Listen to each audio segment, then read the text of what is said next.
Metode simplex. Metode simplex merupakan salah satu teknik penyelesaian dalam program linear yang digunakan sebagai teknik pengambilan keputusan dalam permasalahan yang berhubungan pengalokasian sumber daya secara optimal. Metode simplex digunakan untuk mencari nilai optimal dari program linear yang melibatkan banyak constraint atau pembatas dan banyak variabel, 2 variabel atau lebih. 3 syarat utama dalam metode simplex. Yang pertama itu ada fungsi tujuan, lalu yang kedua ada fungsi kendala, dan yang terakhir, yang ketiga, variabel pembantu. Contoh soalnya, diketahui fungsi tujuan yaitu maksimal Z sama dengan 500X ditambah 800Y. Fungsi kendala yaitu 8X ditambah 6Y kurang dari sama dengan 36. 5X tambah 6Y kurang dari sama dengan 30.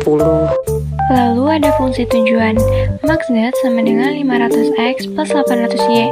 Fungsi tujuannya 500X plus 800Y sama dengan P. Ubah koefisien positif ke bentuk negatif menjadi min 500X min 800Y plus P sama dengan 0. Fungsi kendala. Di persamaan ini, mari temukan variabel bebasnya. 8x plus 6y kurang dari 36, 5x plus 6y kurang dari 30, diubah menjadi 8x plus 6y plus r sama dengan 36, 5x plus 6y plus s sama dengan 30. Selanjutnya buat tabel. Isi tabel dengan angka yang ada di fungsi tujuan dan fungsi kendala yang ada di slide sebelumnya. Berikutnya adalah langkah pengerjaan metode simplex. Yang pertama, menentukan kolom kunci dengan menentukan nilai negatif yang terbesar. Kedua, menentukan baris kunci, nilai positif terkecil dari pembagian nilai kanan dan kolom kunci NK atau KK. Tiga, menentukan angka kunci, pertemuan antara kolom kunci dengan baris kunci. Keempat, menentukan baris kunci. Baris kunci dibagi angka kunci, yaitu nilai baris P, X, Y, R, S, dan NK dibagi angka kunci.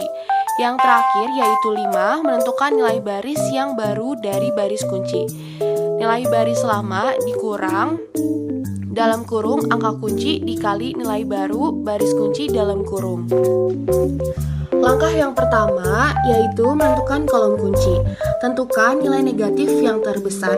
Bisa dilihat di sini bahwa angka negatif yang besar ialah di baris Y, yaitu negatif 800. Yang kedua, menentukan baris kunci. Dari pembagian nilai kanan dan kolom kunci, didapati nilai positif terkecil berada di baris S. Selanjutnya, langkah ketiga, menentukan angka kunci didapat dari pertemuan antara kolom kunci dengan baris kunci, seperti yang dapat kita lihat di tabel. Angka yang didapat dari pertemuan kolom kunci dan baris kunci yaitu 6.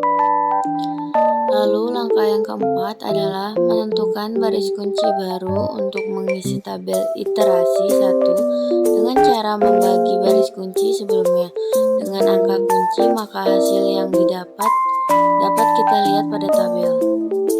Lalu langkah yang kelima adalah menentukan nilai iterasi dari baris P dan R. Cara menentukan nilai iterasi dari baris P adalah nilai dari baris P sebelumnya dikurangi angka kunci pada baris P dan dikali nilai iterasi baris kunci S. Untuk menentukan nilai iterasi pada baris R hampir sama dengan menentukan nilai iterasi pada baris P, yaitu nilai dari baris R sebelumnya dikurangi angka kunci pada baris R dan dikali nilai iterasi pada baris kunci S. Jika hasil dari perhitungan nilai iterasi pada baris P atau pada baris fungsi tujuan sudah tidak ada yang bersifat negatif, maka perhitungan dianggap selesai dan penyelesaiannya sudah ditemukan. Jadi, kesimpulan yang kita dapat dari penyelesaian soal di atas adalah untuk mendapatkan pendapatan maksimum yaitu sebesar $4.000, maka banyaknya barang satu yang harus dijual adalah sebanyak 6 barang, dan barang 2 yang harus dijual adalah sebanyak 5 barang.